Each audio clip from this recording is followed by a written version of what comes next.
Ang pinapangarap ng lahat ng mga baseballistang ito, ang The Philippine Dreamer, walang iba kundi si Coach Kyle Villafaña. Ako po ay si Warren J. De Rashad, taga Tangway. Ang pangalan ko po ay Alexander Daniel Dilarca. Ito po yung masayang laro. Makapunta po ibang bansa.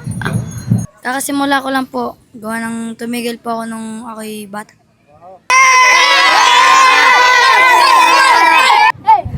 Napakagaling nila. Ang masasabi ko po kay Coach Kyle. Napakahusay niya pong coach. Yan, unang-una sa lahat, magandang araw, magandang buhay. Ako si Israel Ona, ang head coach ng baseball and softball coordinator sa local government ng Lipa. I'm Eric Lumbera from San Carlos, Lipa City. Ako si Coach Efren Umali ng Lipa. Hi, I'm Ma'am Mia. Sir Christopher po. Ma'am Zeddy. Ma'am Christy. Sa amin, ang baseball at saka ang softball, we are full support as teachers and at the same time, coaches ng mga bata na nandito ngayon sa training na to. So, thank you sa local government for this opportunity. At lalo sa inyo, sa team nyo.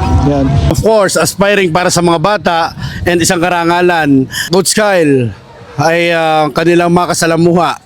Kaya nag-come up tayo sa idea na imbitahin nga si Coach Kyle, which is hindi naman tayo nagsisi at talagang sulit na sulit ang pag-imbita natin sa kanya. Malaking help yung pagdating ni na Coach Kyle dito, especially for giving inspirational talks, then basics, including fundamentals of baseball and softball. Actually, one of the reason bakit pinupurso ko ngayon ang baseball dahil during my time, okay kami. Ang daming team and talagang nakapagpadala tayo sa mga UAP schools and then matagal nang nawalan. Kung meron man, iilan na.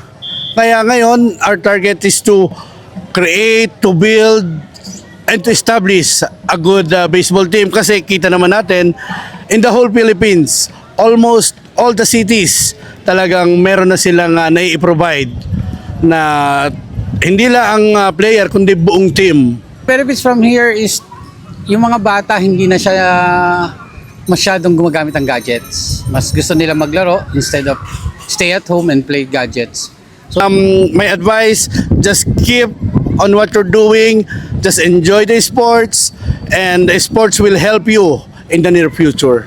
Binabalik lang natin yung which is kung ano yung dating bata, which is nakakapaglaro sa labas, nag-i-enjoy sa labas, nakakapag-communicate sa ibang bata.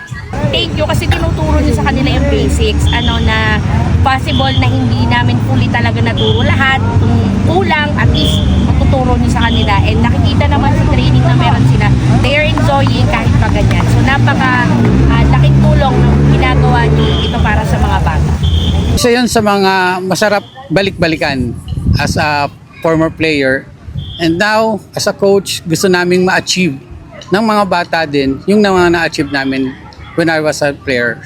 Kasi yung mga bata andyan lang pero kung hindi naman natin sila sinusuportahan, so mawawalan sila ng gana maglaro.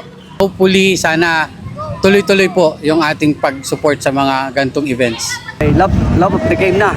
Ito ating sakripisyo na ginagawa. Ngayon, marami ng bata ngayon kami. Coach Israel, nagtayo uli ng mabuhay ang dito sa Lipa ang laro itong baseball. Una, mga magulang, kung wala sila man sila, wala din naman ako dito dahil sa mga batang yan na sumusuporta sa mga bata at ganoon din ang aming government, city government, Lipa. Kaya napakaraming salamat kami sa aming mayor na kami ay tulungan at sinusuportahan dito sa larong ito. At sana ay mapalawak namin ito, suportahan at nadala kami ng kung saan man liga na kami suportahan.